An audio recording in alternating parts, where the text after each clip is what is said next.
Hey there, it's Lars. Thanks for checking out the Lars Larson podcasting experience, and have a fantastic day. Welcome back to the Lars Larson Show. It's a Wednesday, and it's honestly provocative talk radio for America. And at this hour in Atlanta, there is a manhunt that has been going on for hours because one person was shot dead. 4 other people were either wounded or injured in that shooting, and the police are on a hunt to find the suspect. They believe they've identified the suspect. They just don't have him in custody just yet. If we get word of that during the program, I'll make sure to tell you. Glad to have you with me. If you want to jump into the conversation, that's always welcome. Glad to get naysayers, too, at 866-HEY-LARS. That's 866-439-5277. Send your emails to talk@larslarson.com. I'll tell you about our Twitter poll in just a moment. But first, the other hunt that is on. A committee of Congress, and this news only broke a few hours ago, a committee of Congress that has been looking into government corruption has finally said, we've got a whistleblower. And this whistleblower, listen to this carefully, is saying that the FBI and the Joe Biden Justice Department have a document in their possession. Now, they have lots of documents, but this document, as they're describing it, Comer and Grassley and a few others who've actually decided if Joe Biden is involved in illicit or illegal or even criminal activity, we've got to track it down. This document, quote, describes a criminal scheme involving then Vice President Joe Biden and a foreign national relating to the exchange of money for policy decisions. That comes directly from House Oversight Committee Chair James Comer and Senator Chuck Grassley. So, the FBI and the DOJ have had something in their possession for years. This sounds familiar. Remember how they had Hunter Biden's laptop? For a long, long time. Never did a darn thing with it. And then when the information from that laptop came out, the Joe Biden campaign and others, including the current Secretary of State, conspired to cause a letter to be written by, well, it was signed by 51 former intelligence agents, personnel, who said, oh, it's all Russian disinformation. And that turned out to be a big fat lie. And what was on the laptop turned out to actually be true. And that also implicated Joe Biden in the criminal schemes and the influence peddling schemes of his son, Hunter Biden. So this whistleblower says both the FBI and the DOJ have this document. And get this, the United States Congress, according to the Constitution, has an oversight power. They have the authority to do oversight over any agency of government. Now, do they always do a great job at it? I'd be the first to admit they do not. But they have that power. They also have a responsibility. I mean, power and responsibility, in my view, are always two sides of the same coin. That is, if you have the responsibility of oversight, you've got to have the power. And if you have the power of oversight, you probably should have responsibility. One without the other, either way, is not a good idea. So the Congress is supposed to keep an eye on what's going on. So they ask the FBI and the Justice Department, let's see this document. And you know what? They're going to have to subpoena that document. They're going to have to use the courts to force an agency of government, the FBI or the DOJ, to give this document up so that Congress knows what's going on at the DOJ and the FBI. I think that's crazy. Now, if you say, well, but Lars, anybody in Congress who wants to go on a fishing expedition could ask for all kinds of documents. Yes, but if this document is as it's described, a criminal scheme involving the now president of the United States when he was vice president under Barack Obama and a foreign citizen who had agreed to exchange money for policy decisions. And if you wonder, well, what kind of policy decision is that? I'll give you an example, and it's a real-life example, but I don't know which specific criminal scheme this one is. I imagine the Biden crime family has been involved in lots of criminal schemes and lots of pay-to-play. But for example, do you remember when Joe Biden told the folks in Ukraine, this is back when he was vice president, so the war there hadn't started yet, and Joe hadn't started shoveling hundreds of billions of dollars of our money into a notoriously corrupt country to fund a war that we're not directly involved in. No, it was long before that. But remember when Joe Biden bragged on tape, and we ran the audio for you. It wasn't any kind of surreptitious audio. Joe Biden was sitting there at the Council on Foreign Relations, And he's saying, yeah, I told those Ukrainians, you either fire that prosecutor, who, by the way, was about to look into the company where Hunter Biden was making $1 million a year for sitting on the board of directors. You fire that prosecutor, or I will hold up the $1 billion loan guarantee. And if you don't believe me, call the White House. They're going to back me up. Because Joe Biden, kind of funny how it works this way, had been made the point person for Ukraine and China by Barack Obama. And what is the first thing the Biden crime family decided to do? They said, hey, if Dad is in charge of Ukraine policy and China policy, well, we got some places we can cash in. And Hunter Biden cashed in China. We've documented that before. Goes on a trip with Dad. They never talked business during 20 or 30 hours of flying time. They never once talked about business, if you believe the lying lips of Joe Biden. But Hunter managed to nail down $1.5 billion to be invested by Chi-Coms into his hedge fund, into a financial organization that Hunter Biden was running. And Joe Biden and his wife, Dr. Jill Biden, got to call her doctor, she's not a medical doctor, but you got to call her doctor. They had keys to the office. They were that involved in Hunter Biden's business, even though since then they've been saying, we don't know anything about it. They've become the Sergeant Schultz saying, oh, no, we know nothing, even though they had keys to the office. They were that involved in the company. And now, I'll tell you what. If Comer and Grassley and the rest on the Oversight Committee have what they say they have, a document that shows this, then Republicans need to start talking about impeaching Joe Biden. I know they don't want to do it. I know they lack the spine to a large extent, but they need to start talking about it. Oh, and the second news that broke as well, President Joe Biden and his deputy chief of staff appear to have met with 3 of Hunter Biden's business associates, at least one of whom was a foreign national at the White House summer of 2011 when he was vice president. According to emails and White House visitor logs, Fox News Digital dug that out. Well, why is that important? Because Joe Biden, all the way through his campaign and since he became president, has been denying steadfastly, number one, that he ever talked business with his son, and number two, that he ever had anything to do with any of Hunter Biden's associates. It appears very clear that Joe Biden lied about that. And, like they've been saying ever since the Watergate cover-up, it's usually not the crime that gets you. It's the cover-up that takes you down. I think this cover-up is going to take them down. At the time of that meeting with Joe Biden and 3 of Hunter Biden's business associates, Hunter was trying to get a deal that was worth billions of dollars. And Hunter Biden and his business partner at Rosemont Seneca Partners, Devin Archer, remember that name? We've talked about it a lot.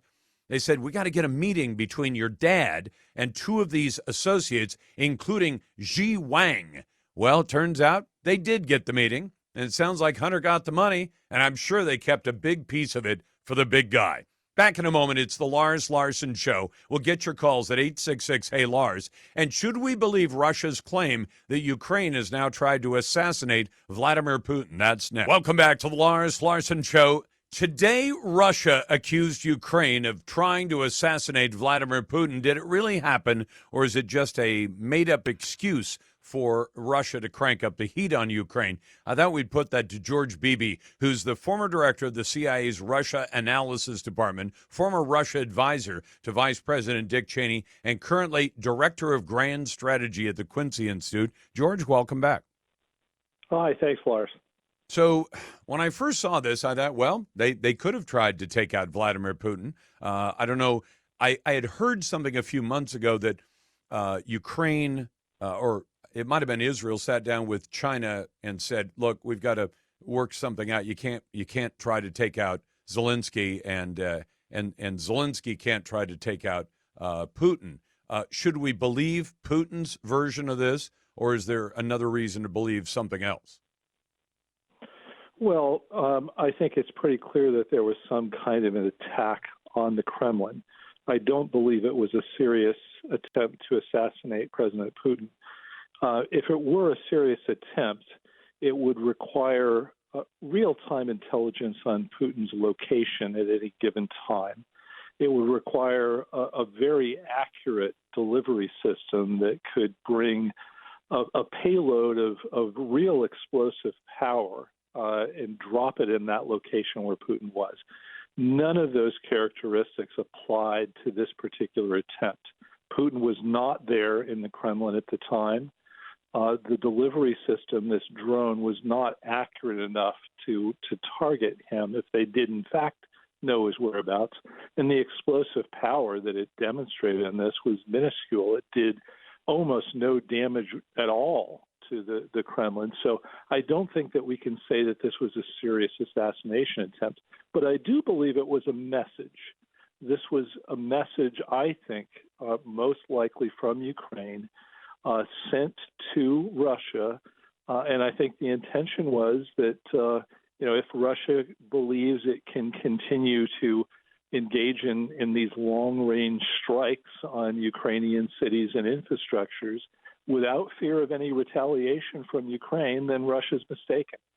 There will be consequences for these kinds of attacks on Ukraine by Russia. And so I think that this is meant to send a signal to the Russians that they can't simply believe they're immune to this. Well, let me ask you then, are they also suggesting we've done this now, we can get that far inside of your security to at least put some explosives on the Kremlin, and that might suggest that maybe next time it'll be a bigger bomb? I mean, I don't know whether I should interpret it that way, but this wasn't something cooked up by Russia to make it look as though they were under attack. It's something that Ukraine almost certainly did. And then my question to you would be, did they have our help? Well, first of all, I think you're right. I don't think this is something that Russia did to itself to get some sort of pretext for attacking Ukraine. Russia has not needed any excuses for attacking Ukraine. They've been doing that quite frequently without any such excuses for the last 14-some months. Second, it's highly embarrassing to the Russians and to Putin in particular. It shows to the Russian people, many of which have been very critical of Russia's incompetence in this war, that they can't even defend a high-profile target like the Kremlin, that the Ukrainians were able to penetrate Russian air defenses. And that's embarrassing. So I don't think that's a message that the Kremlin would want to send to the Russian people. Now, as to the question of whether we can expect the Ukrainians to do something even bigger in the future, and whether the United States helped or condoned this, I highly doubt it. A drone attack is not something that's really going to strike fear in the hearts of Russia's leadership. It's not like a long-range missile attack with a high degree of explosive potential. Secondly, the United States, as far as I can tell from information that has been made public, has in fact been counseling the Ukrainians not to do this sort of thing because of our fear that this would lead to escalation in this war and could potentially drag the United States into a direct military confrontation with Russia. So I highly doubt this is something that we either helped to plan or condoned in any way. I'm just curious about that. Let me ask you, though, even when it was the Soviet Union, and could we agree that the Soviet Union was a more competent, capable, I guess, military force than what Russia is today? Well, it sure appears that way based on Russia's performance to date in this war. Yes. Do you remember that West German teenager? What was his name? Matthias Rust? Yeah. Rust. Yeah. And he rented an airplane and flew it into Red Square. And that was right. 5 years before the place busted up. And landed successfully. And that also was quite embarrassing to the Soviet defense establishment. So it kind of suggests that if their defenses were that bad then and they're not as good today, that they could do more of this. I don't think I've asked you about this, but I've read the stories that were done by Cy Hirsch about the alleged U.S. involvement in blowing up the Nord Stream 2 pipeline. Where did you come down on that? Well, I think in fairness, I don't think anybody can say definitively what happened. I will say that I'm highly skeptical of the argument that the Russians bombed their own pipeline. So am I. Their material interests are in wanting to continue to sell oil to the Europeans, particularly to the Germans. Yep. They make a lot of money doing that. It has been a critically important part of their economy. But it also is a source of connection and leverage over the Europeans, and they wouldn't want to see that go. In fact, after this attack, the Russians set about trying to repair the pipelines, which wouldn't make any sense if they had, in fact, perpetrated this attack themselves. So I'm very skeptical of the argument that the Russians did this, which then leads you to the question, well, who benefited from this? Who are the people that would see it in their interest to do this sort of thing? And it's not a very long list. And given that, I think Cy Hirsch's report is certainly worthy of investigation and consideration. And I am struck by the degree to which the Western media have simply ruled this out as they're not worthy curious of investigation. I'm talking to George not. Beebe. What's that, sir? It's striking how incurious Western media have been about this. Amazingly incurious. I'm talking to George Beebe from the Quincy Institute because even before Cy Hirsch did the story, I just looked at it the way a cop might look at something here. Means, motive, and opportunity. Who benefits, who's got the technology and the know-how, and who might have done it. I think the U.S. comes up high on that list, or another, maybe Ukrainians backed up by the U.S. The idea of going hundreds of feet under the ocean, planting probably hundreds of pounds of explosives, and then the ability to remote detonate them on command. It seems like the kind of thing we have. Russia might have it. I don't think they did it either. And it never made sense to me that they would blow up their own pipeline when all they had to do was turn off the tap at the other end and say, we're having technical problems. Sorry, Europe, you're going to have to freeze this winter. And that everybody said, no. And then there was, of course, the famous Joe Biden soundbite, which we've run a couple of dozen times, in which he told a reporter, we're going to make sure the Nord Stream pipeline doesn't exist. And when the reporter said, what do you mean? He says, we know how to make it happen. Count on it. It's going to happen if they invade. And sure enough, they invaded. And sure enough, the pipeline blew up. And then Joe Biden and the rest of his jokers say, hey, it wasn't us. That was Russia. Well, in addition to applauding this and thinking this is such a good development. You're absolutely right. The story that we've been told we need to believe just doesn't add up on this. No, it doesn't. George Beebe is former director of the CIA's Russia Analysis Department. Mr. Beebe, thank you very much. We appreciate the time. Coming up, the U.S. Navy has hired a non-binary drag queen as its digital ambassador. We'll tell you the details in just a moment. Welcome back to the Lars Larson Show. If you want to jump into what we call, and I think we live up to it, the best conversation in talk journalism, it's right here every single day at 866-HEY-LARS. That's 866-439-5277. Send emails to talk@larslarson.com. And a shout out to our friends in Kansas City, Missouri, who listen on KMBZ. That's AM 980. You can listen to Great Talk Radio on KMBZ every single day and hear my show Monday through Friday. Glad to have your calls at 866-439-5277. Let me tell you what the U.S. Navy is up to. And I like the U.S. Navy. My mom and dad both served in the U.S. Navy. It's one of the reasons I was born overseas in Taiwan and why I have a soft spot for that country, the good China, not the evil communist China. But now the Daily Mail reports that the U.S. Navy has turned to a drag queen performer, in its efforts to reach younger recruits on digital platforms and social media. I'll get into why I think that's kind of a crazy idea to begin with, but who knows? They must be the marketing experts. I assume they got somebody better than the marketing experts at Bud Light. But Yeoman Second Class Joshua Kelly, whose stage name is Harpy Daniels, announced on TikTok in November he would be the Navy's first digital ambassador. He started performing on board beginning in 2018, grew to become an advocate for those who were, quote, oppressed for years in the U.S. Navy. Oh, that sounds like a great recommendation. You've got somebody who is unhappy with the rules of military service. Yeah, he's a great person, or she, whatever pronoun he's going by. He identifies as non-binary, so I guess we call them they. Just one of 5 active duty sailors to participate as digital ambassadors for the Navy. I think this is nuts. None of the digital ambassadors are paid. There are no promotions or recruiting materials or whatever. The Navy's digital ambassador program has now ended. It ended in March of this year, and officials are now trying to figure out if it was effective or not. Authorities say the Navy is expected to fall 8,000 men and women short of its recruitment goals for this year. Let me ask you something.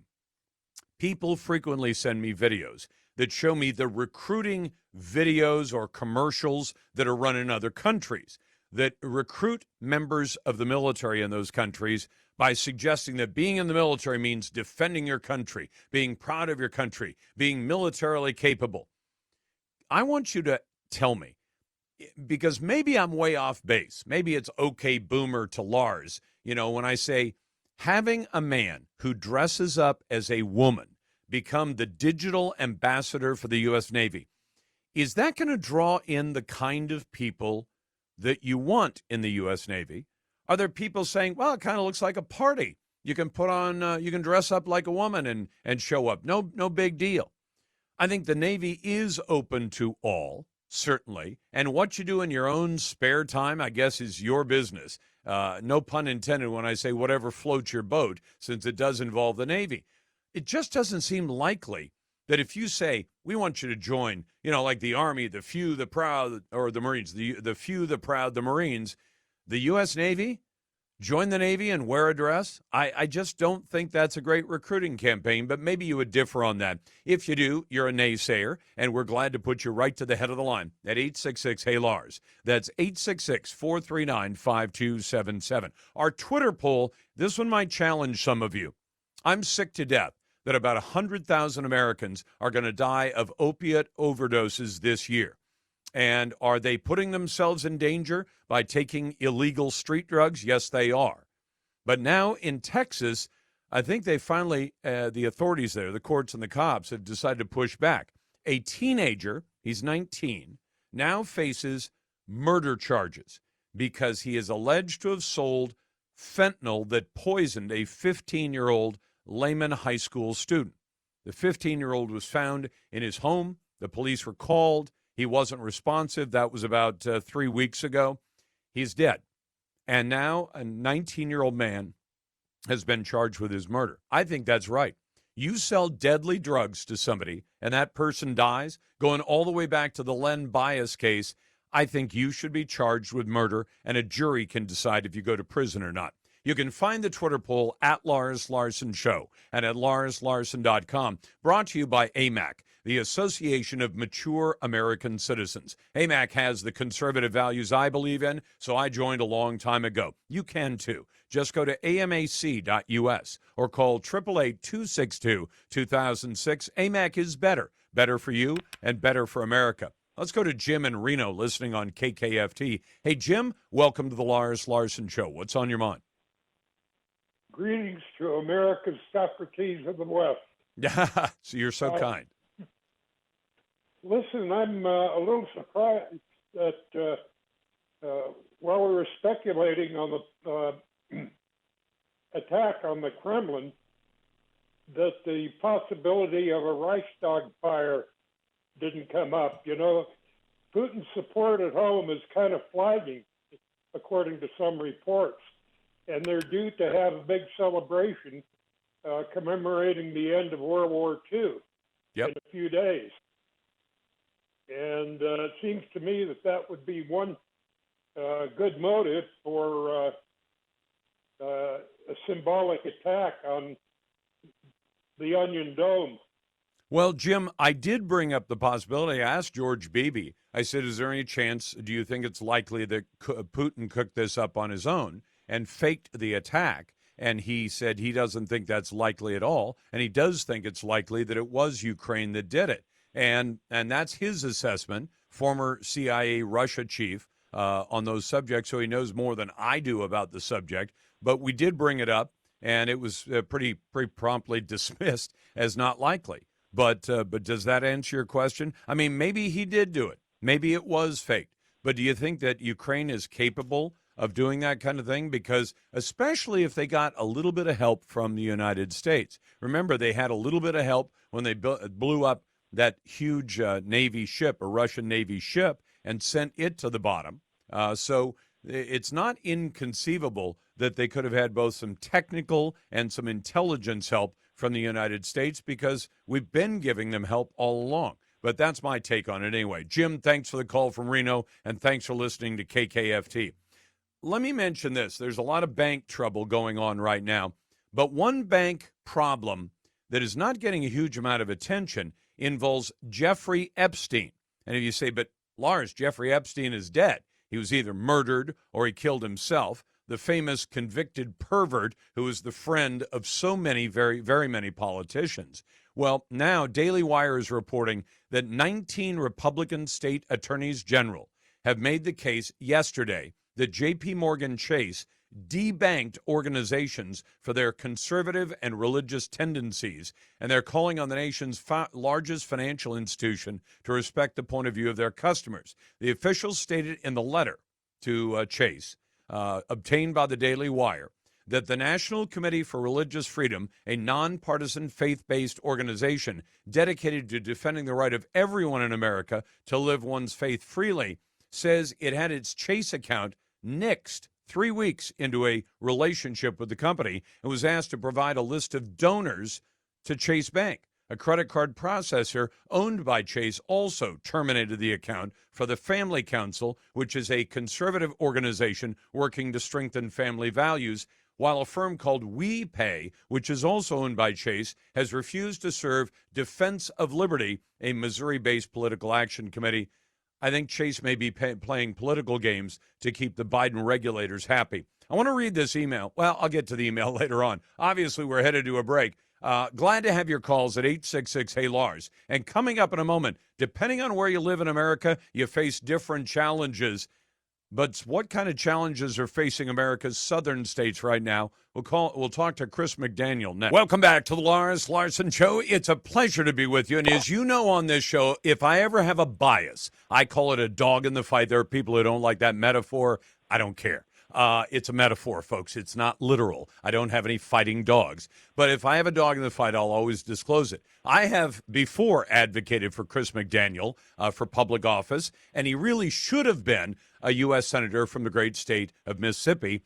Didn't quite happen, but he was a worthy competitor. Sadly, the lesser candidate won that race instead of the better candidate, who is Chris McDaniel, who joins me now. How you doing, Chris? Hey, Lars. Hey, thanks for having me. It's great to be back. It's been almost a decade since we've talked to you on the air, and I remember a long, long weekend that my wife and I went all the way to Mississippi and then toured around the state with the likes of Chuck Woolery and others to try to get you into office, which is where you should be. You're now a member of the state Senate, and you're running for lieutenant governor. Tell me about some of the challenges that the state of Mississippi is up against. Well, it's a combination of several things. I mean, obviously, the first challenge is the modern Democrat Party, which has grown absolutely radicalized and dangerous, and they have to be stopped. And the second problem is we have a lot of so-called Republicans in this state that actually compromise and reach across the aisle and basically are Democrats at heart. So we got two problems. We got radical policy, and we have the inability of people in this state, strong office holders, to stand their ground and push back against these radical liberals that are killing this country. Now, I will tell you that earlier this year, I got a chance to talk to the governor, who I understand is one of the people you might break with, Tate Reeves. I don't know him well, but it sounds like he's managed to get some things done there. Tell me why break with him? Is he also one of those Republicans but not really a conservative? No, I would say this. We're split right now. Tate is a conservative, but the problem we've got is the lieutenant governor in this state is not a conservative. In fact, he's a Democrat. And I'll tell you how we know that, Lars. We have 16 Democrats in the Senate right now. Delbert Hosemann appointed 13 of those Democrats to be chairman of powerful committees in the Senate. Mississippi would have eliminated the income tax. Tate Reeves wanted to, the House wanted to, the Senate wanted to. Delbert Hosemann stopped us from eliminated income tax. He's pushed for Medicaid expansion. He's killed our ballot initiative process. He's expanded the size and scope of government. He even pushed for pay raises for the legislature and for himself. And he's killed term limit legislation and the recall legislation we've introduced. Look, the guy has fought Tate Reeves at every single step. If we had two strong conservative leaders at the top of the ticket, Mississippi could push back against Biden. We could fight again and reassert state sovereignty and make our people proud again. But right now, Delbert Hosemann is standing in the way of that. Well, it almost sounds like, you remember there was a time when vice presidents ran on a separate ticket from presidents. Maybe Mississippi, if you're going to have a lieutenant governor, needs to have a lieutenant governor who runs on a ticket with a governor and give that choice to the people. Say, choose the package instead of two individuals who fight each other. Absolutely. What we've got now is you got Delbert Hosemann, who's not even a rhino. He's just a Democrat. And we have a guy named Brandon Presley running as a Democrat against Tate Reeves. Just a couple of days ago, one of the most liberal organizations in our state, the Mississippi Hospital Association, gave Brandon Presley, the Democrat, $250,000 and gave Delbert Hosemann $100,000 for them to run against the conservatives in this state. So the lines of demarcation are set here. We have conservatives and we have liberals, and right now we need to fight to make sure conservatives get elected. And I tell you something, Lars, the key here is this.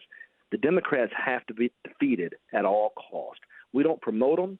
We don't work with them. We don't reach across the aisle to them. They're a dangerous party. Right now, we have to defeat the Democrats, and Delbert Hosemann is actually reaching across the aisle and helping the Democrats. That doesn't work. Lars, if we can't turn Mississippi around, if we can't hold the line right here in this southern state, where else are we going to hold the line? I don't know. It has to be the South.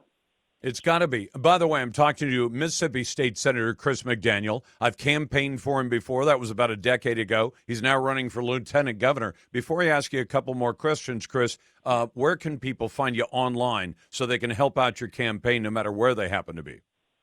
That would be great. It's www.senatormcdaniel.com. Just senatormcdaniel.com. That's the first spot, but also on Facebook. Just do the search, Senator Chris McDaniel, and you'll find a strong conservative advocate there of state sovereignty, states' rights, and traditional Republican values.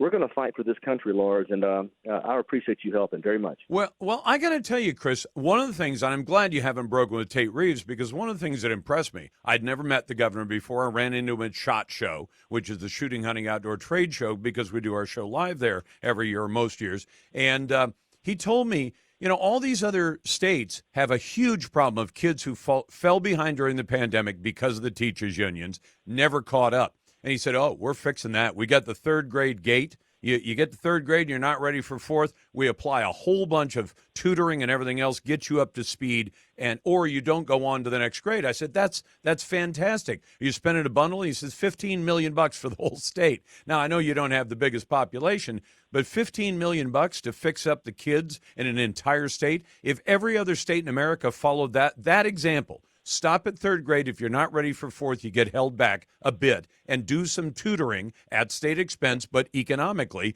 $15 million for the whole state. And he says you've gone from 50th in America to, I think, 38th or 32nd. He says, and that's not good enough. We're gonna get ourselves up in the top 10. And I thought, that's a great aspiration. You don't hear about a lot of states doing anything like that. No, you really don't. And right now, because Washington is so incorrigible and it's so dysfunctional, if we're going to turn this country around, it's got to be a state-by-state approach. You know, we've seen Florida push back. We've seen Texas push back. It's time for Mississippi to push back. And if we have two conservatives at the top of the ticket, we can change this state overnight and defend it from this madness that's become the Democrat Party. Well, I hope you campaign well. And Chris, if I could throw an idea at you, I'm a bit older than you, but I got some great young producers, and one of them, Mackenzie, said, Lars, you got to do Instagrams. I said, I've never done that before. Okay, what's involved? 90 seconds at a shot. I've started doing it. Chris, you start doing those things, you're going to draw a huge audience. And if you just said, okay, let's just knock off some issues, one right after the other, 90 seconds on each, where you stand, I'm willing to bet Mississippians, especially those who listen on the SuperTalk Network, would pay attention to that, and it'd be a way of getting your ideas right in front of people's faces on their phones. That's a great idea. I would love to do that. I enjoy that very much, and I'll make it happen for sure. I'll tell you what, Chris, good luck. We look forward to calling you Lieutenant Governor of Mississippi, and be well. Hey, is that an endorsement, Lars? It sounds great. Yes, it is. I will endorse you again. I'm not endorsing Delbert the Democrat. I got to tell you that. I'm not endorsing Delbert the Democrat. I'm endorsing Chris McDaniel. And if you're listening on the Mississippi Super Talk Network, I'll double down on that. And the next time Paul Gallo has me on, I'll be glad to say it again to him on his show. Chris, it is great. Yes, God sir. bless and win this race, okay? Yes, sir. Thank you, sir. God bless you. Thank you very much. That is Chris McDaniel running as a state senator for lieutenant governor of Mississippi. Can you imagine a state that gets made fun of sometimes by people who don't know what they're talking about? You could pay attention to what they're doing. If the bigger states and their blue states would do what they're doing with education alone, kids and Americans would be better off. You got the Lars Larson Show. Welcome back to the Lars Larson Show. It's a Wednesday, and it's honestly provocative talk radio for the United States of America. Pleasure to be with you. I want to pose this question to you, and it's a suggestion that I've literally been making on the air for the last 25 years. If you're worried about school security and school shootings, then why don't you start arming the teachers who are willing voluntarily and because of their own decision to carry a firearm legally and lawfully in your state? I mean, it makes all kinds of sense. And now it seems that there are more school districts who've decided, after all the incidents we've heard about recently, it's time to arm the teachers. Now, every time I've made that suggestion, people have said, well, what if they don't want to carry? You don't have to make people carry a gun. There are an awful lot of teachers, and believe me, I hear from them behind the scenes. They send me emails. They sometimes call the show, and they say, if they let me carry a concealed weapon, I would carry one to school every single day. And I made a few suggestions to make that especially safe for schools because I know that's a concern for parents. But let me tell you the latest numbers. Since the beginning of this year, they say there have been 120 school shooting incidents in America.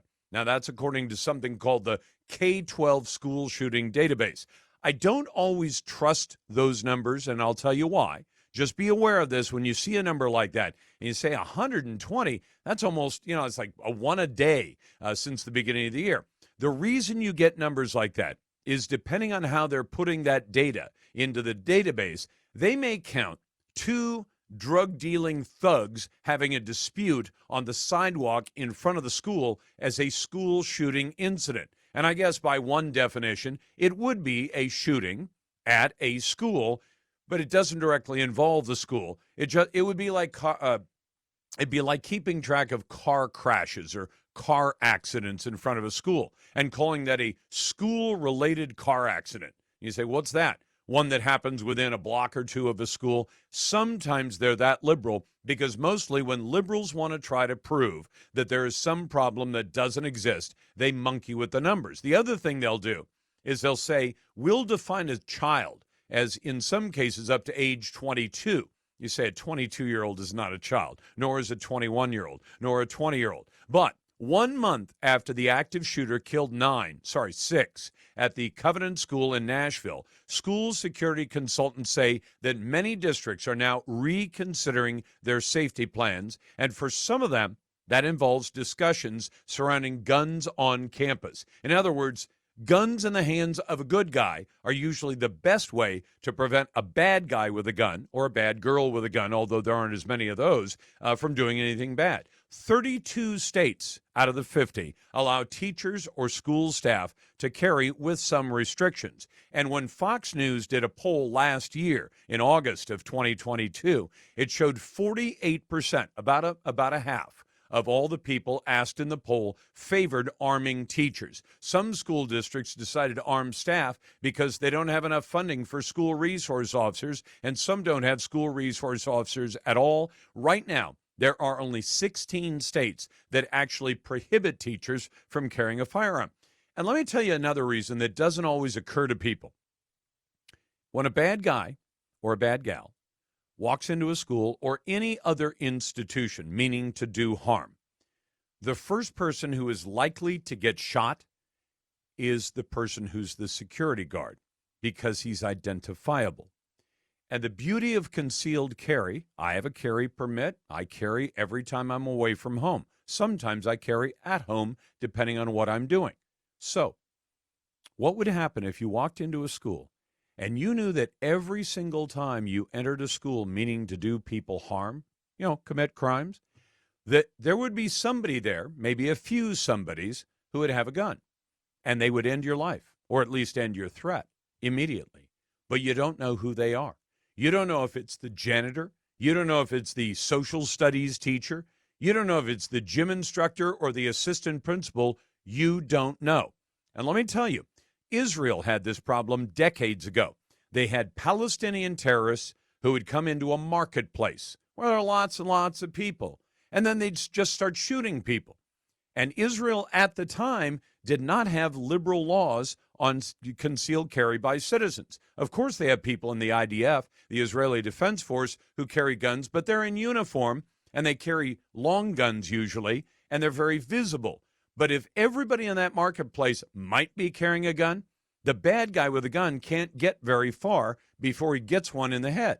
So if you armed people in a school, and you didn't say it's only teachers, or it's only the security guard, or only the school resource officer, you'd have a much better chance of stopping the bad guys. And believe me, if you were to go into any school and tell the teachers you can answer the question without worry about being tagged by school administration, if you could carry a gun and you had to get a concealed carry permit, maybe even take a class from the local police department in tactics and things not to do, I think you'd get a surprising number of teachers to sign up for that. I think it'd happen in a heartbeat. And if anybody's a naysayer on that, I'd be glad to take your call at 866-HEY-LARS. First, let's go to Pam in Nevada. Hey, Pam, welcome to the Lars Larson Show. You say you're a naysayer. What do we disagree about today? Hi, Lars. Yeah, it was the comment of the 15-year-old boy that died of an overdose who took tainted drugs, and that the 19-year-old should be maybe convicted of murder. My thought is, at 15, you know what's right and wrong. He knew he's taken his own life. This is all over. And I just am afraid these kids don't understand the circumstances, and that's why our youth are so rebellious and out of control. They have to have. But hold on. Are you going to blame the victim in this case, Pam? I'm not blaming them. It's a very sad state of affairs, but I'm saying that he should have known right from wrong. Yes. I agree, and I said I don't think people should be taking illegal drugs. I don't think they should be taking drugs without a doctor's prescription. But if they take those drugs, if the person sold them drugs that end up taking their life, tell me why that person shouldn't be convicted of murder. Well, I don't know that person who's selling the drugs would know that they're tainted or deadly. In the in the 70s and 80s, we all took drugs, and we don't know what we were taking. Well, not me. God bless you. Some of us knew those chances, and I got to say, at 15, you should know the circumstances and the chances. And the 19-year-old who sold the drugs, shame on him, and yes, should go and be convicted of something, of selling drugs at all. Why not murder? I'm just asking if he or she should be convicted of a crime, why not murder? You ended somebody's life. Not with intent. This kid at 19 possibly didn't know he was selling tainted drugs. It's the person who's putting them in their mouth who's taking their lives in their own hands. Does the drug dealer have a better opportunity to know what he's selling because he bought it from the suppliers and he knows the history of the drugs? You think he's in a better spot to know the dangers of that drug than his 15-year-old customer? Okay, Pam, good naysayer, though. Thank you for the call. Back in just a moment. You're listening to the Lars Larson Show. Welcome back to the Lars Larson Show. Civil forfeiture is not a brand new subject for this show. We've talked about it over the years. That's where the government walks in and takes your stuff when they say it's associated with criminal activity. They call it ill-gotten gains. But this is a long-standing and often used legal tool based on law, or is it nothing more than a bunch of legal myth? Dan Greenberg joins me now, general counsel, that means he's a lawyer, from the Competitive Enterprise Institute and author of the brand new report called 5 Myths of Civil Forfeiture. Dan, welcome back to the program.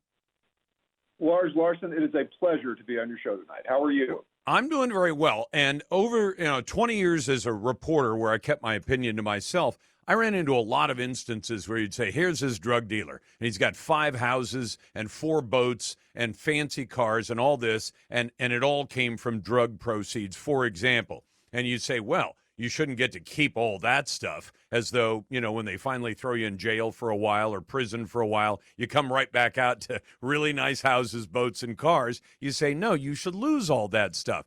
That seemed like a fairly reasonable idea, except that that's not how it's worked out, has it? Is it?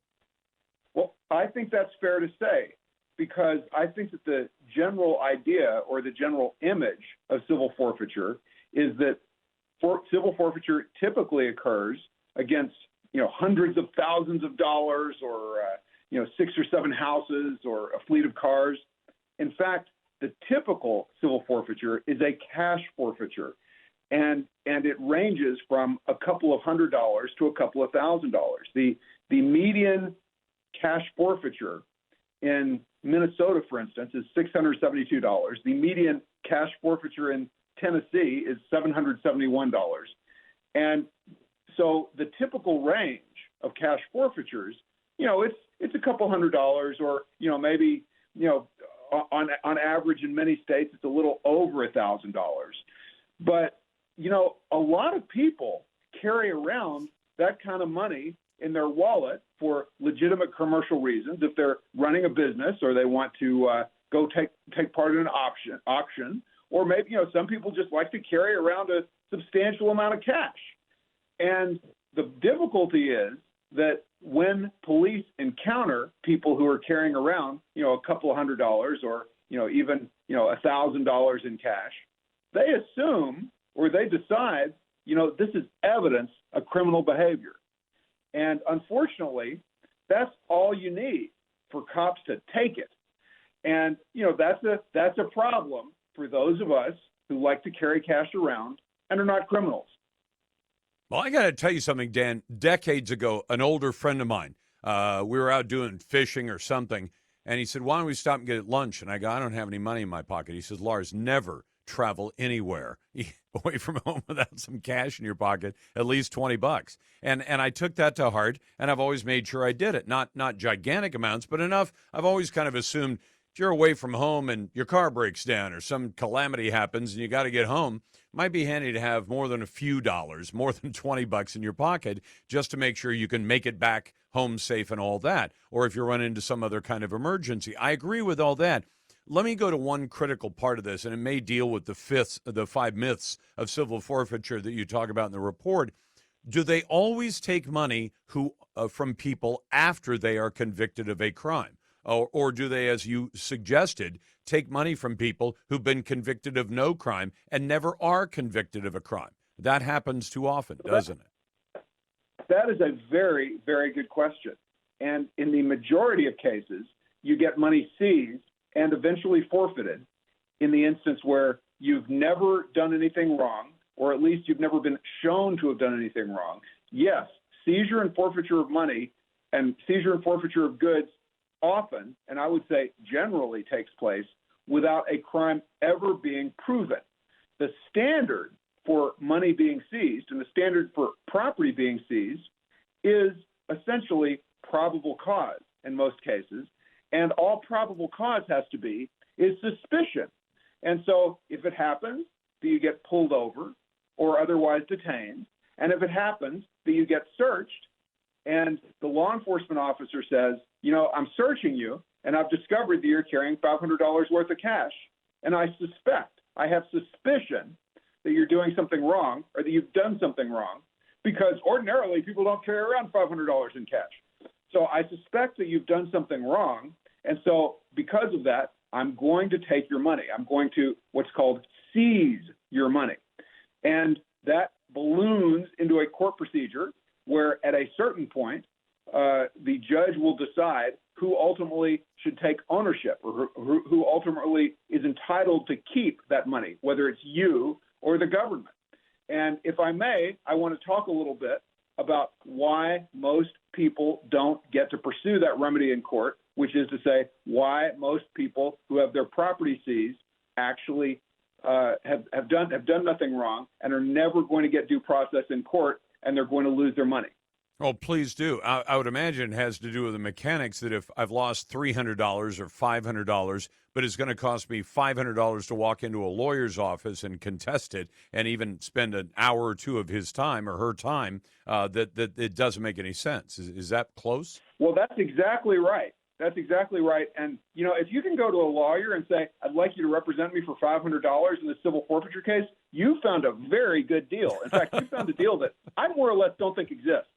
If you can find a lawyer that says, I'm going to represent you for $1,000 or $1,500, you found a very good deal, a deal which for the most part I think doesn't exist. I think it's going to cost you typically around $2,000 at the very least for a lawyer to represent you in court. For a lawyer to do all the things that's required for the representation procedure, including filing the briefs and filling out the forms and showing up in court. Dan, it's a matter of $500. No, I agree, but I'm just saying if the typical amount is $500, $600, $700, that isn't enough to get the lawyer to even look at it. Let me ask you about an idea. What if a legislature were to say, okay, you can contest it and loser pays? Would that fix part of it?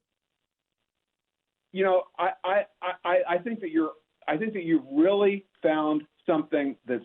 I think that what you're proposing is a great idea, and it's one of many good ways to get to the solution. Now, historically and typically, governments have never adopted loser pays provisions to put the government on the hook to pay the legal people. Kind of like adverse possession works. Adverse possession works on everybody except the government, right? Yes. Well, many things are like that, right?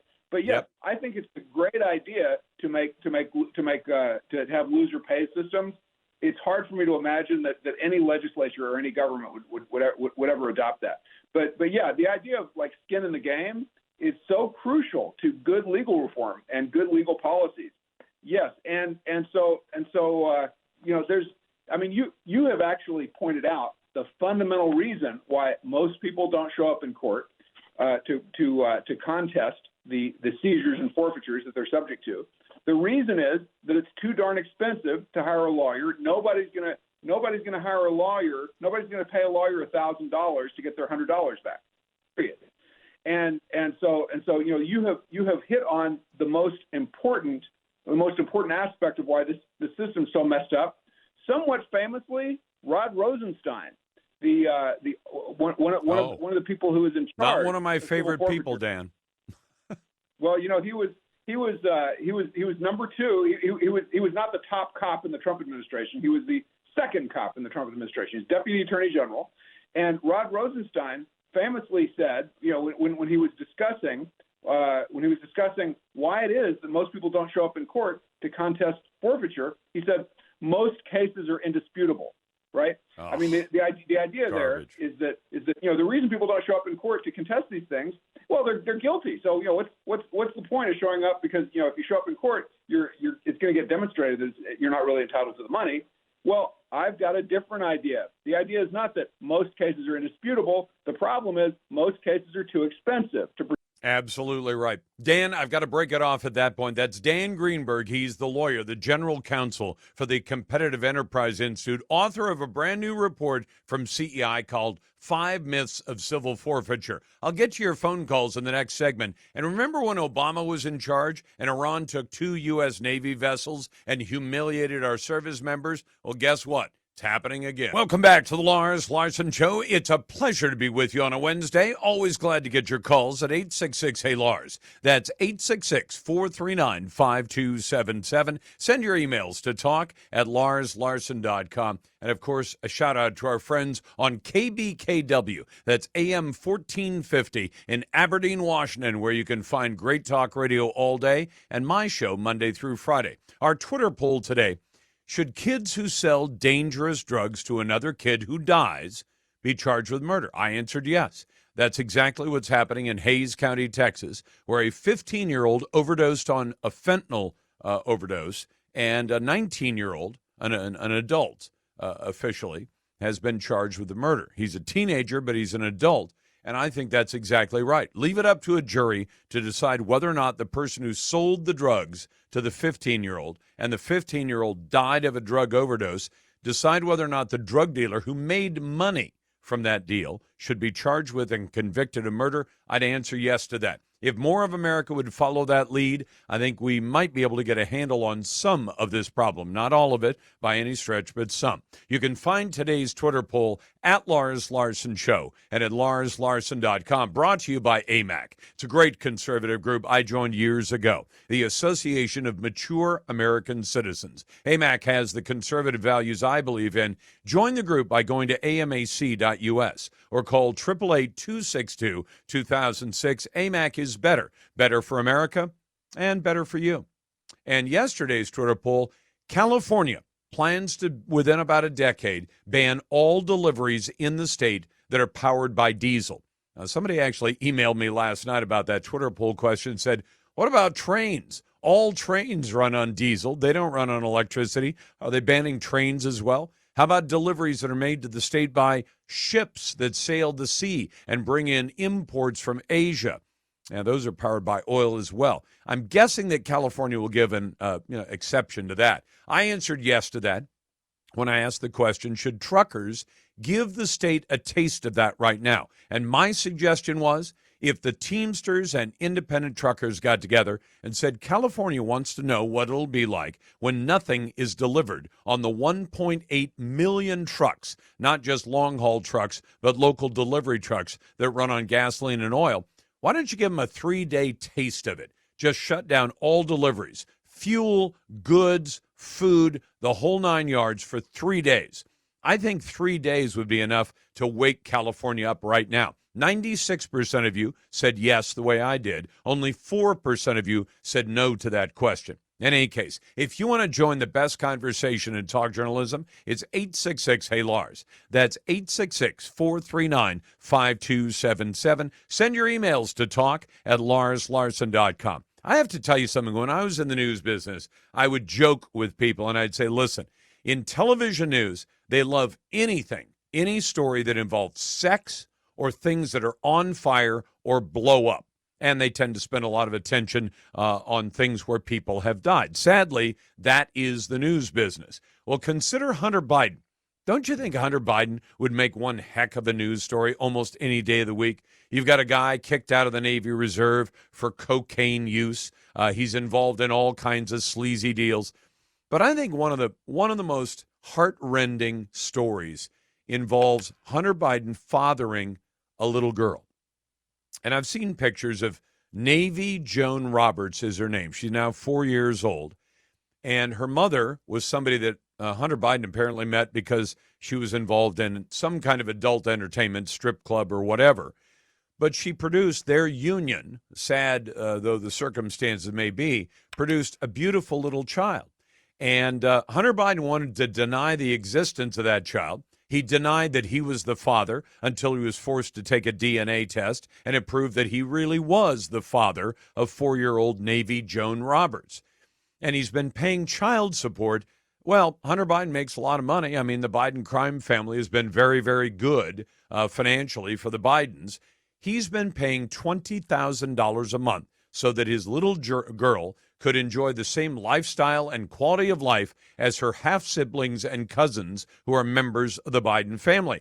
Now, this doesn't sit well with Hunter Biden, and I think it doesn't sit well with Joe Biden either, his father, because people have asked Joe Biden on occasion, doesn't happen all the time, I wish the media would start demanding from Joe Biden, you're the grandfather of a beautiful little girl.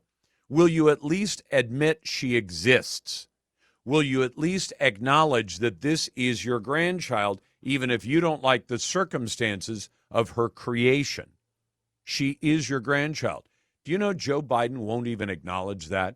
In fact, a few days ago, I put a post up on Twitter, and I said, could any American, I don't care if you're liberal or conservative, but could any American vote for a man or a woman, but a man in this case, who won't even acknowledge the existence of his granddaughter?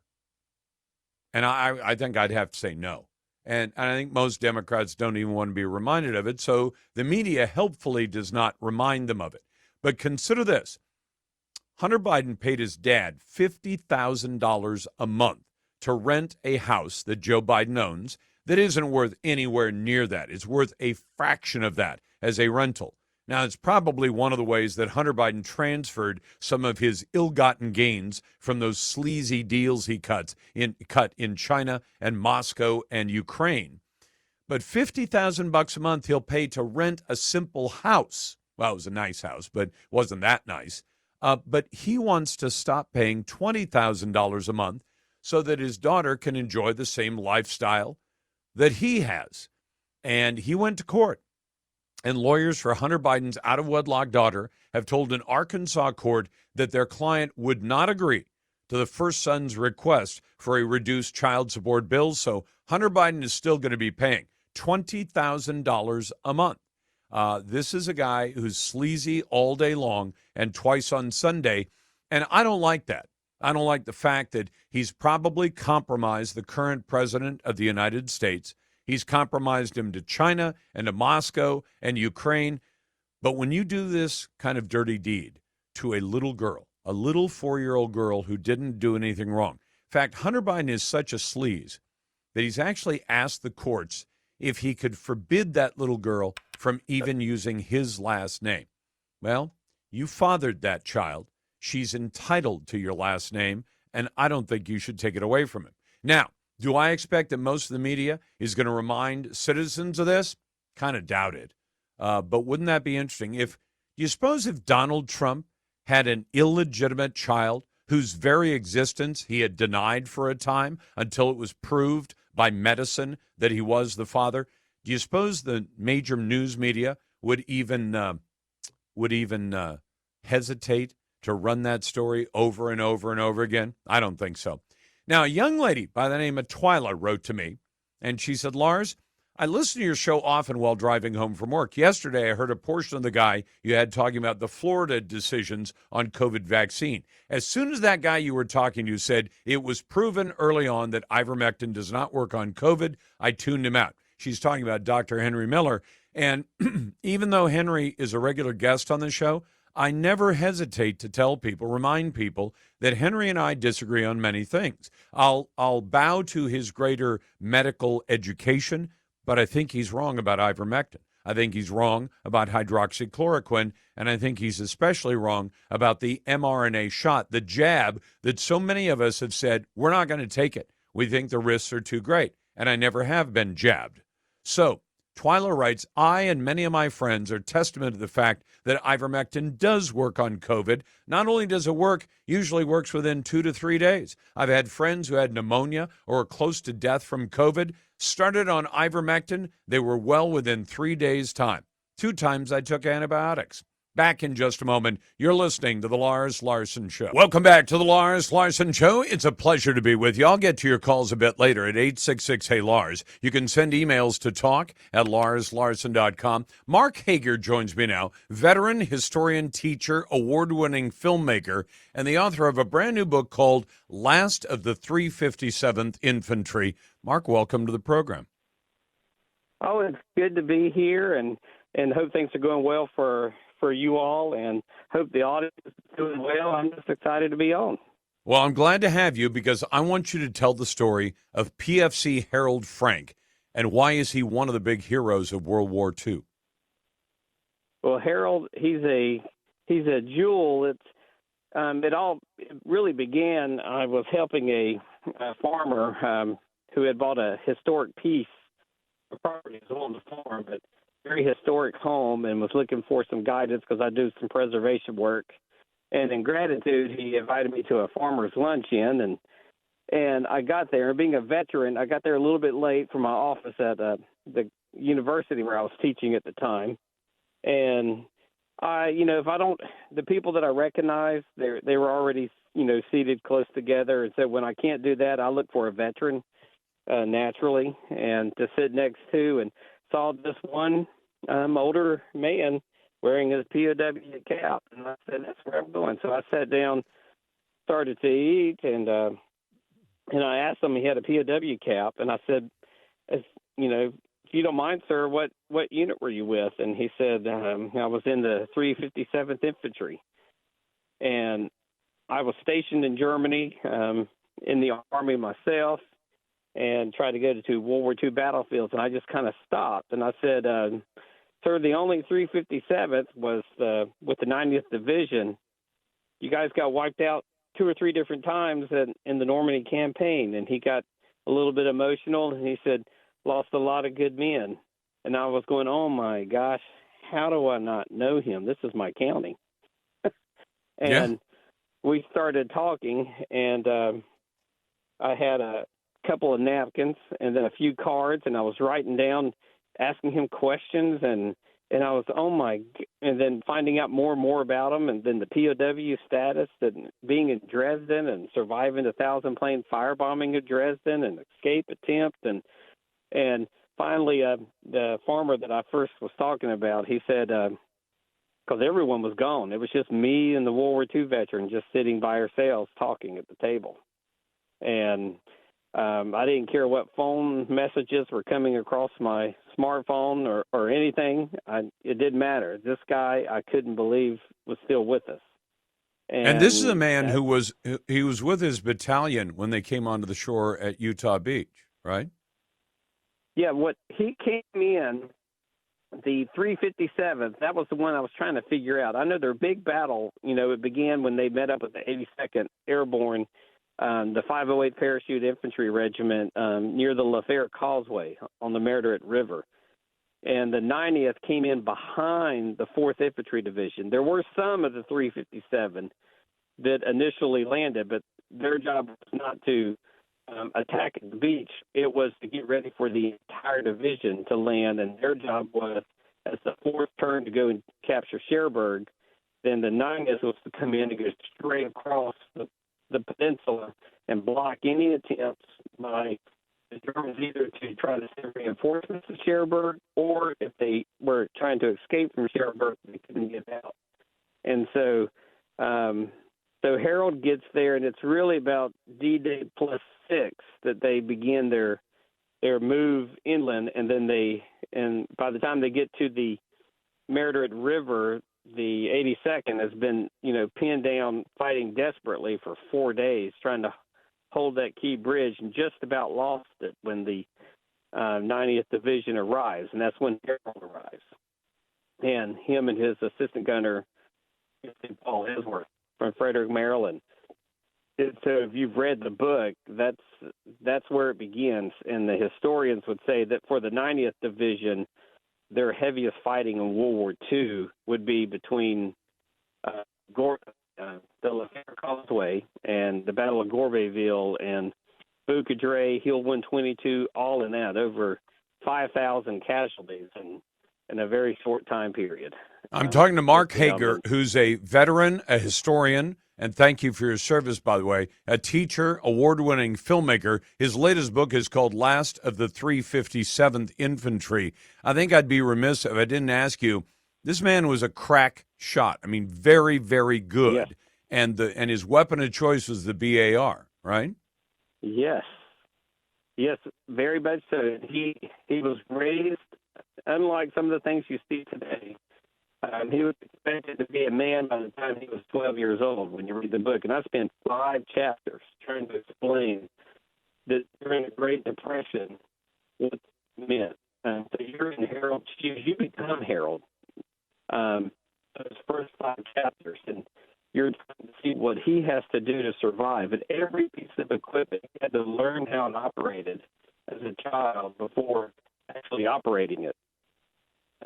And each weapon, when he would expect it to be able to hunt and all kinds of things, by the age of 8, he could take apart every one of the weapons that his dad and his favorite uncle, Uncle Ferris, when you read, you'll be introduced to him in the book, who trained him where when he was in basic training and First Sergeant pulled up the weapon and said it's a Browning automatic rifle, but here in the Army we call it the badass rifle.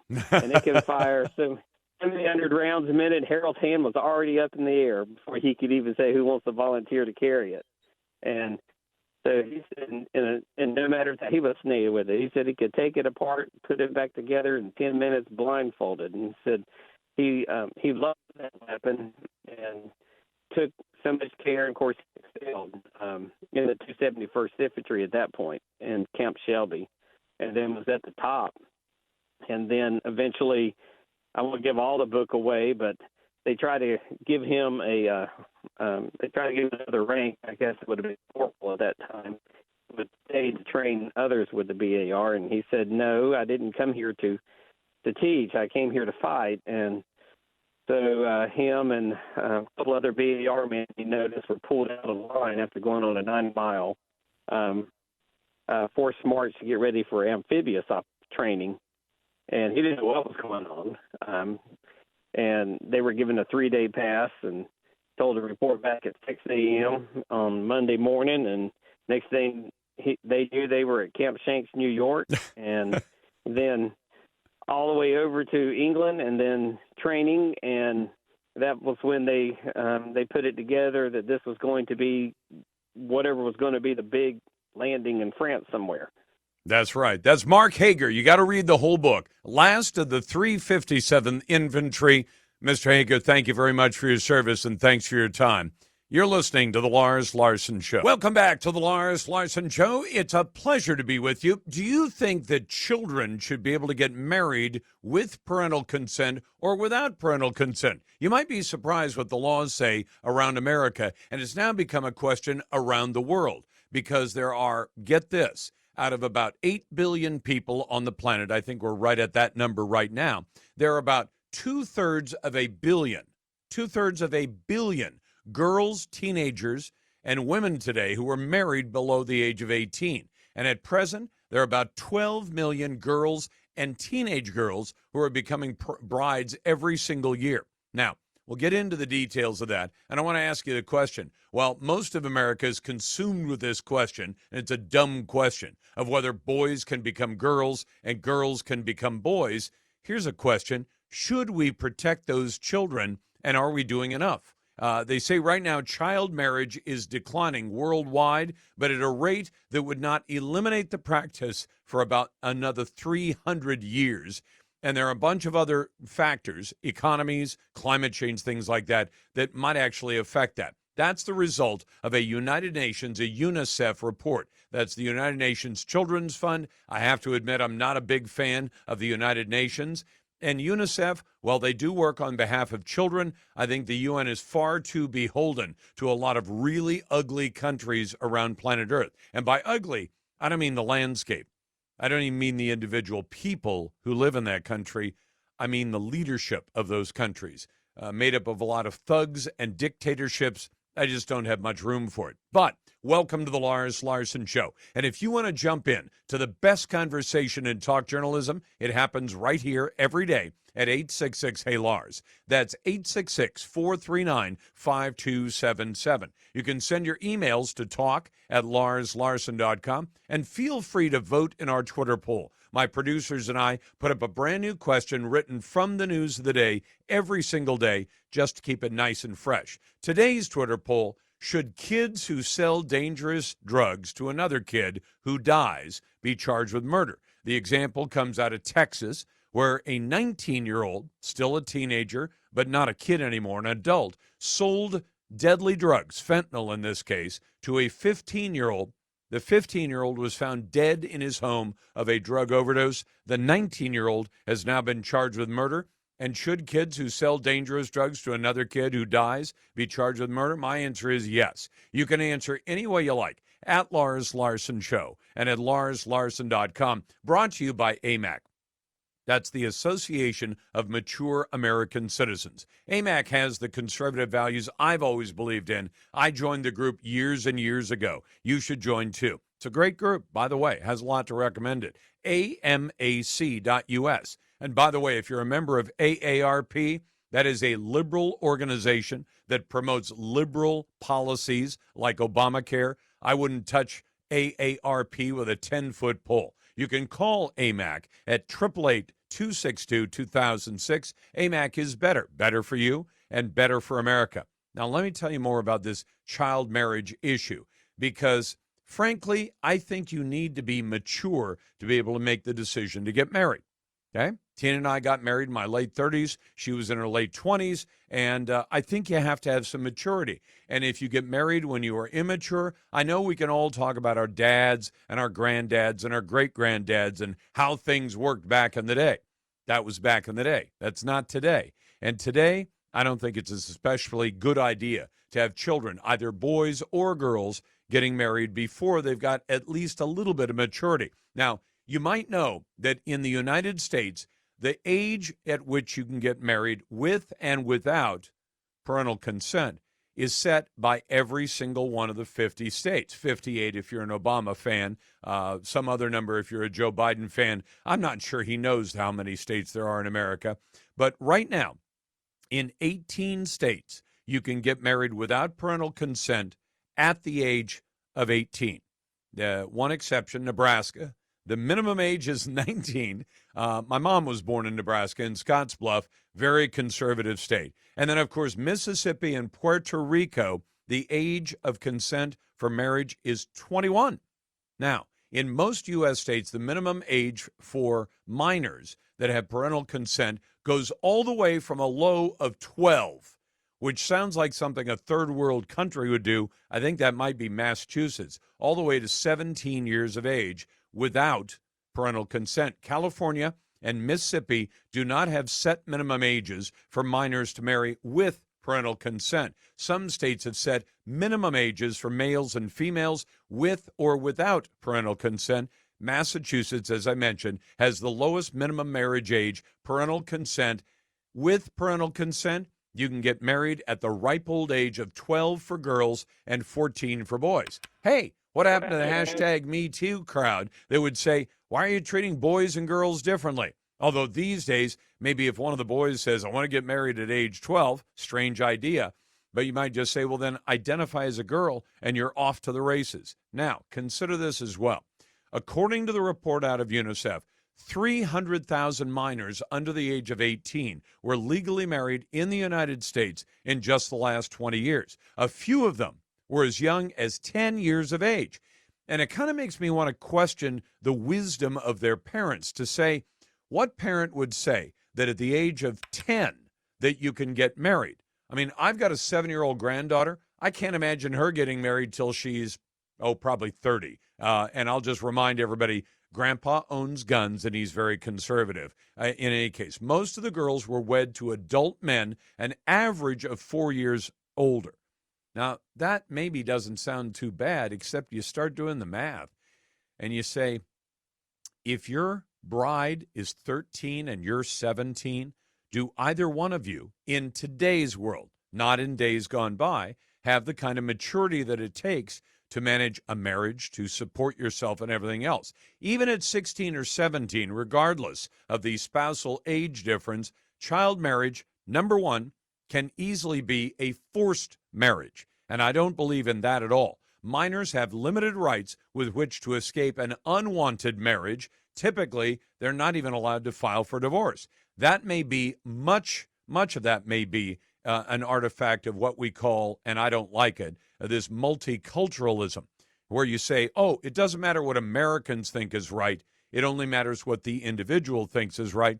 I do think it's a good idea for our society to set some limits. I mean, for example, in most states, if you're not 18, you can't sign a legally binding contract, which means you can't buy a house or a car and things like that. Why? Because we figure you're not mature enough.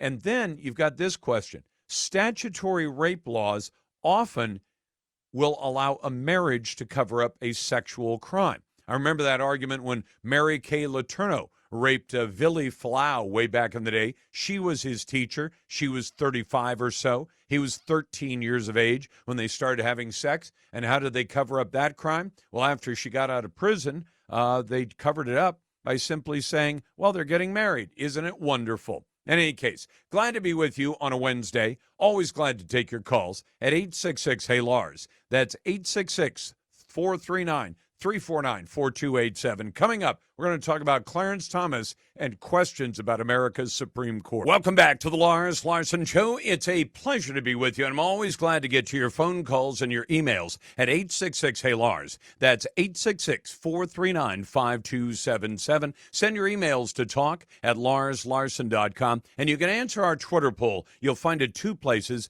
at Lars Larson Show and at larslarson.com. I want to bring something up in front of you, and that has to do with the Supreme Court of the United States. Now, as you know, there's been a lot of reporting in the last couple of months. Some of it has focused on the activities of Clarence Thomas and others, and some of the special, advantages that some Supreme Court justices have apparently enjoyed. I thought I'd talk about that with Tom Jipping, who's Deputy Director of the Ed Meese Center for Legal and Judicial Studies and a Senior Legal Fellow at the Heritage Foundation. Tom, welcome back to the program. Thank you for having me. I'll admit that Clarence Thomas has always been one of my favorites. I've never met the man in person. I have met his wife. She interviewed me once for a project she was working on, and that couple seems to have been under attack literally for the last couple of years. What exactly is going on here, and what do you think the left may have to do with all of these new stories about the Supreme Court and their activities, some of which I don't like either, because I've seen them taking some nice favors from very wealthy friends, and I worry about that compromising the court. What should we make of all this? Well, this is an organized campaign by the left, and it has really three parts. They've been working to encourage people to look at Supreme Court decisions in political terms, so that Supreme Court decisions that people don't like, might be the Dobbs decision or something, that they're necessarily partisan or unethical in some way. The second step is to attack the Supreme Court, this majority, or individual justices like Clarence Thomas, for being unethical or partisan or something like that. And then the third step is to introduce legislation, and there are three bills introduced by Democrats, to create a way for citizens to file all sorts of complaints against justices that they don't like. That's the three-part plan. You're talking about part of that. I think the sincerity of this so-called concern about ethics is really in doubt, because the left only targets conservative justices. There have been plenty of instances by liberal justices that are comparable, and the left never says anything about them. So unless they're willing to apply this concern across the board, I think we really have to look more closely at what they're after. See, and I agree with you on that. The laws and the rules should apply to everybody or nobody. And if you only want to apply them to some and use them as a political tool to gain advantage for your side, I can't back that up. But it does make me wonder. I know that Clarence Thomas has been reported has a very good friend in Harlan Crow, the son of Trammell Crow, big real estate guy now long since passed, and the guy has billions of dollars. And he invites Clarence Thomas to go on vacations, fly on his plane, go to his fancy houses, various places. And, of course, the media said, well, if you tried to book that kind of trip on your own, it would cost, tens or hundreds of thousands of dollars. Okay, I get it. Why do you suppose it was that Associate Justice Thomas didn't just say, fine, I'll report all this stuff, as the rules appear to now require, and if anybody thinks otherwise of it, fine. Because reporting it, disclosure seems to be another thing. Well, it is another thing that I believe in government for both sides. No, the rules would require disclosure of all of that only since 2 months ago. The rules under which Justice Thomas has operated since 1991 have not required disclosure of what's called personal hospitality. Right. That is, things like transportation and lodging from close friends who do not have business before the court. And this is an example of what I was talking about a minute ago. Just a few years ago, Justice Ruth Bader Ginsburg took a trip to Israel, funded completely transportation, lodging, and food by a billionaire who had business before the court, and yet the left said nothing. Justice Thomas did not have to disclose those things. He complied with the law, and that should be enough. Except they're going to. And now, is their plan, you think, to push Thomas out of the court, knowing that Joe Biden at this point would still get the pick of the next justice, and he'd put a screaming left-wing liberal on the court? Well, we can thank the founders of our country who guaranteed that justices serve during good behavior, which is until they are impeached and removed from office. And of course, quibbling with a justice whose decisions you don't like, but who has complied with the disclosure laws is hardly an impeachable offense. They've been hounding him, trying to undermine and weaken his influence on the Supreme Court since he was appointed in 1991. This is nothing new. But again, I want people to see that this is part of a broader campaign to try to pressure and coerce the Supreme Court to rule differently in cases, because only those who, rule in the, quote, conservative direction are targets of this campaign. Yeah, so what do we do about this at this point? Because there's a drumbeat out there. I don't think they got anywhere. I mean, it's not as though Clarence Thomas is saying, okay, I'll consider stepping down. And he understands the consequences if he does. He changes the makeup of the court. And if they can knock off two of them, they change the makeup of the court potentially for another 40 or 50 years. Well, this is a campaign to try to take over the court. We fight back. Anyone who believes in an independent, impartial judiciary, anyone who believes that politicians should not try to manipulate and coerce Supreme Court decisions, should object to all of this. The hearing that was held yesterday in the Senate Judiciary Committee, I think, did a good job of exposing the one-sided, selectively ideological targeting of all of this. We have to fight back. We have to tell the truth. Justice Thomas did nothing wrong. The fact that his friend who supplied lodging and transportation happens to be rich is nothing. It's not a difference in the least. So I think we have to expect ethical standards from our justices, and when genuine ethical lapses occur, we need to address them. But Congress trying to impose an ethics code on another branch of government, which even liberal law professor Larry Tribe says is unconstitutional, is not the way to go. No, because we have three separate branches. And if the Congress could muscle the Supreme Court on anything or threaten its members, they could actually have the influence. I mean, here they're purporting to say, well, gosh, if you got a free trip from your friend, you might be influenced to change your decision. Well, that's exactly what Congress is trying to do, is muscle them to change their decisions, isn't it? Yeah, well, just think of it. Politicians are suggesting that justices might change what they do because they have rich friends. Are you kidding me? I worked in the Senate for 15 years. You can't hit a dead cat, or you can't string a dead cat without hitting a politician who does that. The fact is that the three bills that have been introduced would reach into the judicial branch, into the Supreme Court, to try to dictate how it operates internally. Like I said, if you believe in the separation of powers, if you believe in the basic structure of our system of government that has preserved our liberty so well, we've got to reject this, and we've got to expose it for what it is. I agree. Tom, thank you very much. We always appreciate your insights. Very welcome. Thanks for having me. You betcha. That's Tom Jipping, Deputy Director of the Ed Meese Center, Senior Legal Fellow at the Heritage Foundation. I'd be glad to hear a naysayer on that one as well.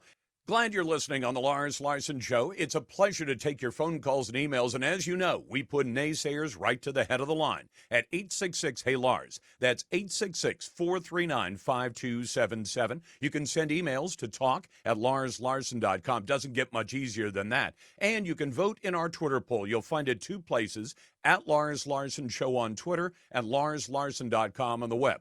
and you're listening to The Lars Larson Show. Welcome back to The Lars Larson Show. For more than 25 years, one of the recurring themes on this show is that America needs to have secure borders. And one of the biggest problems America has is literally millions and millions of illegal aliens. And before Joe Biden even came into office as president, we had, according to the Yale estimate, 22 to 30 million people in this country illegally. That's almost 10% of the population.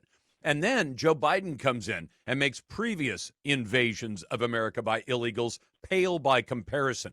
The latest number, I'd been using 7 million, but I just heard from a member of Congress this last week. The number is closer to 9 million illegal entries to the United States by aliens over the last 2.25 years under Joe Biden. And now we find out that some of those people are coming in because Joe Biden has paved the way for them by allowing them to commit immigration fraud as they enter the country illegally. We get the details from Todd Bensman, who's a senior national security fellow at the Center for Immigration Studies. Todd, good to have you back on.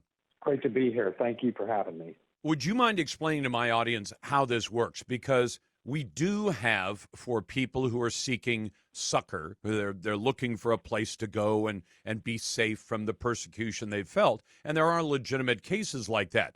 But what about these Venezuelans who are coming into the United States, and how is it that they are gaming the system? Well, Venezuelans are among the highest volume nationalities crossing that border. Just hundreds of thousands have crossed over the last 2.5 years. And I think the common narrative about them is, Venezuela's got a kleptocracy, a dictatorship who, ruined the country and is really oppressing his people. And so all these poor Venezuelans, we've got to let them in and give them asylum or humanitarian parole or something to give them protection from Maduro. But the truth is that very few of these Venezuelans that you see on TV that are turning themselves in are coming from Venezuela. They have been living prosperously and often happily and certainly safely in third countries that are near Venezuela but not in it, like, for example, Ecuador and Colombia. And I mean for years, 6, 7, 8 years. And all of a sudden now, all of them want to come over the border.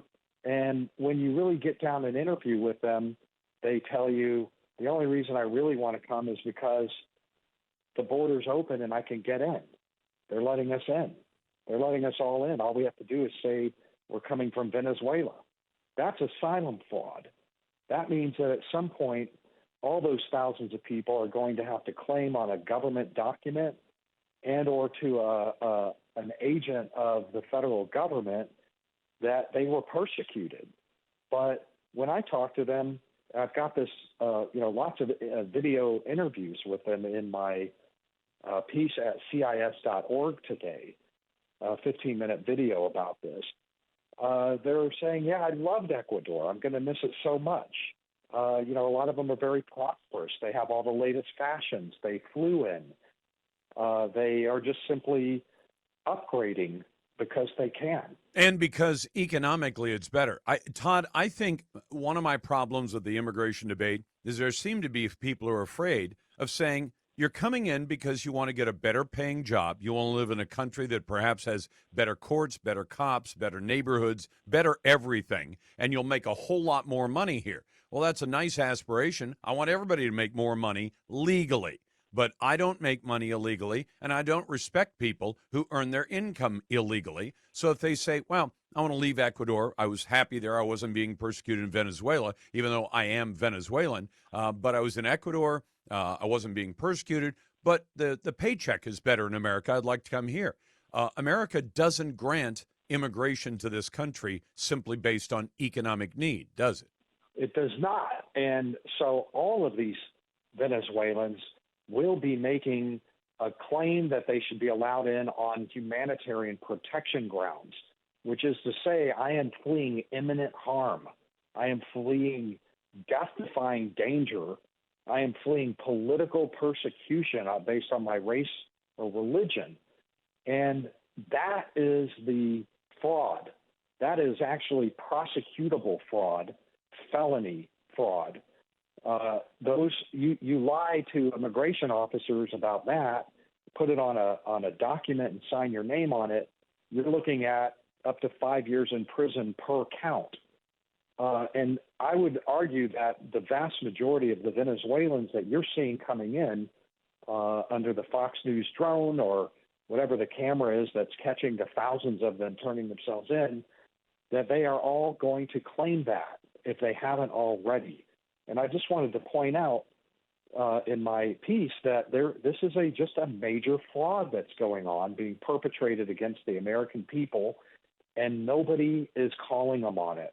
The administration, if anything, is enabling and facilitating it by not even asking for any kind of evidence or proof. They're just taking okay, yeah, you say you're coming from Venezuela, it must have been terrible. Come on in.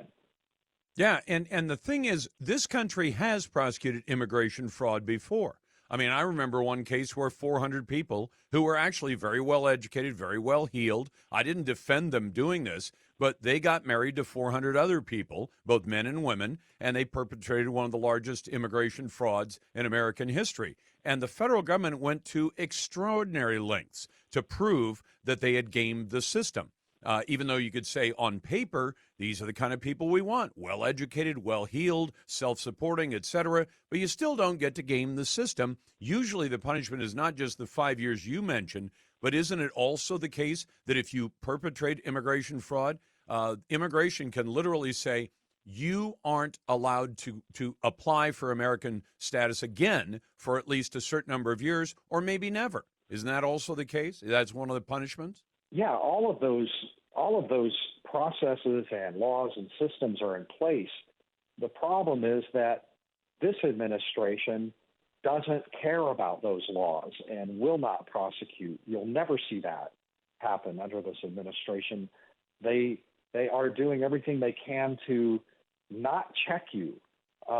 You can see, I mean, I cite in the video report that just went up at CIS.org this morning, like a Texas Monthly story that says, yeah, they don't even ask what your humanitarian parole is for. What was so terrible right now? You can do that later. Most of these folks are being granted something called, or hundreds of thousands, 350,000 Venezuelans that got in earlier were given temporary protected status, which gives them access to all, public welfare and work authorization, and is probably going to be renewed for 50 years based on we can't send you back to Venezuela, but none of them were living in Venezuela. Even the TPS thing that we granted last year is based on a complete hoax. And I think somebody just needs to call it out. It's a hoax. It's funny. And it's a mass hoax. You've got the Biden administration hiring 87,000 new IRS agents to go out and look at every jot and tittle of every taxpayer's tax filing to make sure they can squeeze out a couple of $100 or a couple of $1,000 from those people, saying, you better obey the law because you have to pay your taxes. And if we find that you've cheated, we may just send you to prison. We may just demand you pay more money. But illegal aliens, come in, lie to us all day long. We don't really care. That's Todd Bensman. You should take a look at the video at CIS.org. It's a great organization. That's my only connection to it. I know they're a great source of information. Coming up, your phone calls and emails at 866-HEY-LARS. That's 866-439-5277. Send your emails to talk@LarsLarson.com.